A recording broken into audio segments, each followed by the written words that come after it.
Hi, friends. I understand there's a big push to troll and discredit me again. I've been there before and I haven't paid attention to it this time.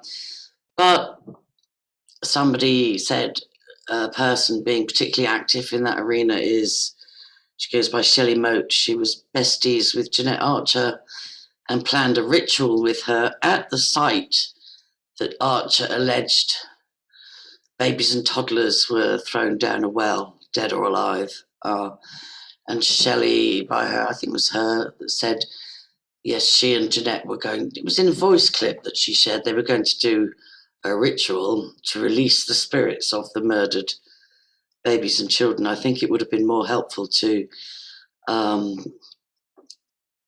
release the location and have that alleged site excavated professionally. And with the amount of energy you spend, supposedly, possibly in defense of children and the truth, where there's a will, there's a way. I certainly, if I knew of a site where, even if the police had dismissed it, if I knew, just look at the, what is it, Milk Carton Kids group, where there's a will, there's a way. If you believe innocents are buried alive, and you find a way to examine that. So I'm interested that you know, I would presume you knew, if you were planning that ritual with Jeanette Archer, then I would presume you knew the location.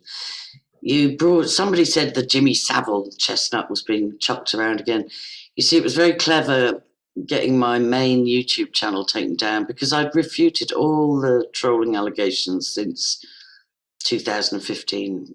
They're clutching at straws. And I really don't like to over and over again defend myself from a minority of people that want to discredit my work and my history. See, one of the videos that's actually been re-uploaded and was acknowledged by an ex-Hoaxdead affiliate was emails back and forth during a 6-month investigation into my childhood abuse at the hands of both family members and a military paedophile ring. And that person commented and said, wow, this is real evidence, this really changes things, this is, you know, this gives absolute credibility to your history. And I believe that's up, it's either re-uploaded on this channel or it's on Archives of Truth, where slowly the 500 videos I lost, most of them were saved, thank God, and are getting re-uploaded. So you haven't done your research to accuse me of not having any paperwork to back up my history. I don't doubt for a minute that you're a survivor.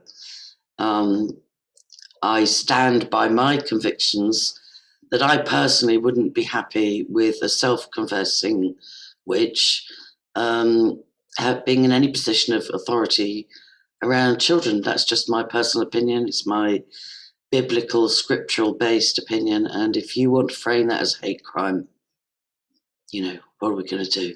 I think we're in the last days. Do your worst. Also, you said I backed John Wedger. I don't think I ever did. I thought at first, wow, I took his I took him seriously at first, but if you were familiar with my work, you'd know I started exposing him and raising questions about him years ago. He hates me. I've never met him. I don't want to. You know, and I went to great lengths to show a lot of discrepancies in his backstory.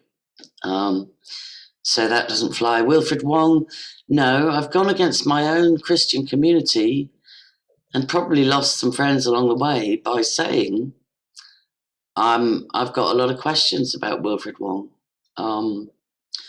and a lot of concerns. And I've never spoken to him, emailed him, messaged him. I have been contacted by friends and family of 4 of the 8 that were arrested, but he's not one of them. There was a recent email to me saying he wants to get a hold of you. I believe he had an appeal which failed. I didn't even know about it. But I have stuck my neck out and said, there are many questions need answering about Mr. Wong. With regard to Abraham Christie, you want to be careful how you label people, and Matt Taylor, you want to be careful how you label people. I'm not in any gang, I'm not in any groups, I'm not in any circles. You know, I take people as I find them, and I either step back or occasionally comment. Even go on a live stream. I've been on a few panels, but you know, even Flow Destroyer managed to get me on a panel under false pretenses. Oh yes, let's address the Jimmy Savile thing. So in the 70s and 80s, Jim Will Fix It was huge. He raised £40 million sterling for charities. I rode my horseback from university in Warwick to Wiltshire. That always happens lately. Let me just... Hello? Yeah, I'm just in the middle of something. Can I call you back in like 20 minutes? Who am I speaking to? Oh, great. Yeah. If I just call you back in 20 minutes. Thank you. Sorry, guys. So unprofessional. Yeah, Jimmy Savile. So I rode my horse back from university. My father said to me, I asked him to come and get me so that I could concentrate on my final year. I'd had my horse at university for the first 2 years. And I said, I really need to get my head down for my finals year. Dad, can you come and get me? And he said, not unless you pay the petrol. I was on a student grant. And I said, jokingly, oh, fuck that, excuse my language, I'll ride her home. And then Mum said, oh, that would be wonderful. Why don't you do it for charity? Which I did for Stoke Mandeville Hospital, where a lot of horse riding accident victims were with back injuries. And my mum got carried away. She loved doing charitable work, and she organised it through Jim Will Fix It. So my sister and I rode 125 miles over 5 days, and we raised thousands for Stoke Mandeville. And of course, Jimmy Savile was the mouthpiece for fundraising for every fucking hospital or charity in the UK at that time.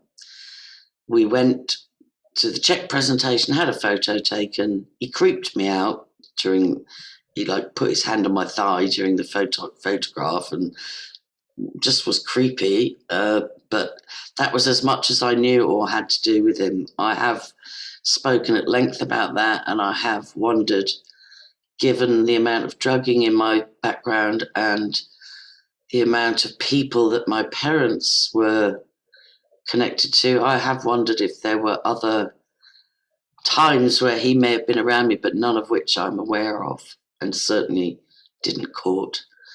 The other thing you accused me of was backing Abraham Christie. I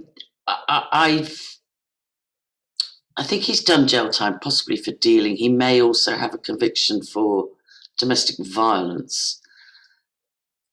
You have to go by degrees. I don't speak to him now. He calls me an agent and denounced me, but I always acknowledged in my reporting from 2015 that I believed he was controlling and that he was a bit of a thug, despite his intellect and his research into the medicinal benefits of the cannabis plant. And I listened to a lot. I listened to the Jean-Claude tapes. I spoke with Ella and Abe once a week for quite a while, and fell out with him quite quickly, and was alarmed quite quickly. But what we were investigating were severe and incredibly detailed allegations of a satanic ritual abuse cult. And my point was, as much as he seems controlling and may have had anger issues in the past and can act thuggishly. I don't believe, from my extensive research, that he is a child abuser. May have been violent with his children, aggressive with his children, and yes, you can call that a child abuser. I don't know those things for a fact, but he fessed up to the times he had lost his temper with the children, or when the little girl had said, "We can't tell you because you've got to hurt us to make us tell you, because they hurt us to make us not tell you." So it's messy and it's complicated, but I've never championed Abe, other than to say he was able to facilitate those children's stunning disclosures. And as a survivor yourself, I don't know if you've listened to, not the police interviews, which I still to this day don't know how they got online. I suspect they were leaked deliberately by the police, but I can't prove that. But if you've listened to the original disclosures of the children, I'm amazed that you would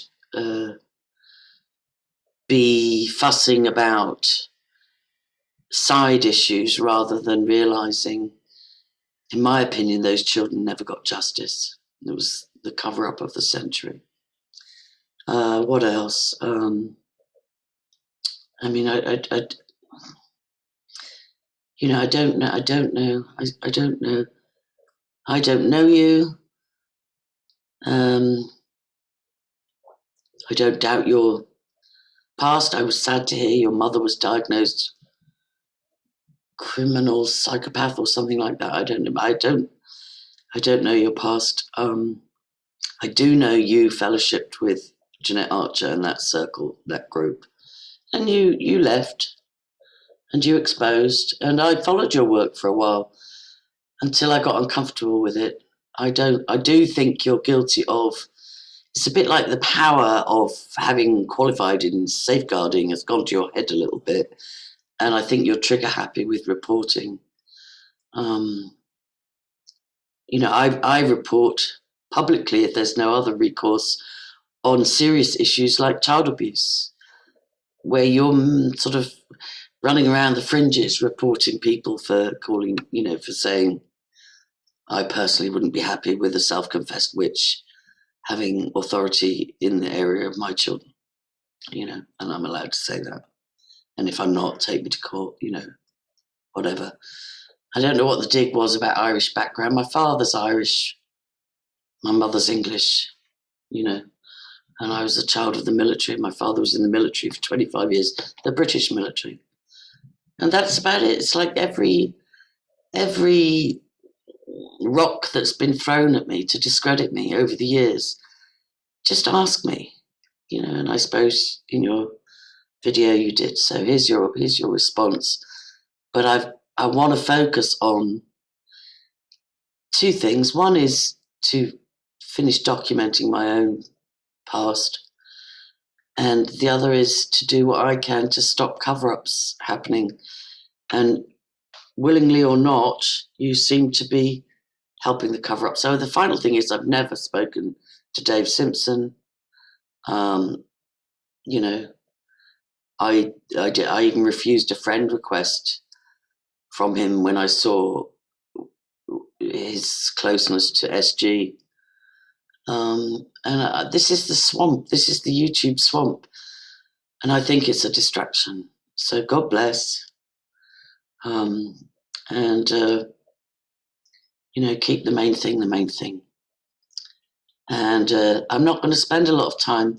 I am aware several people have said to me they're savaging you online, and I can't be bothered to spend my time or energy finding out who, what, why, where, when, because there's more important things to be doing. Seriously, people, don't you think? All right, God bless.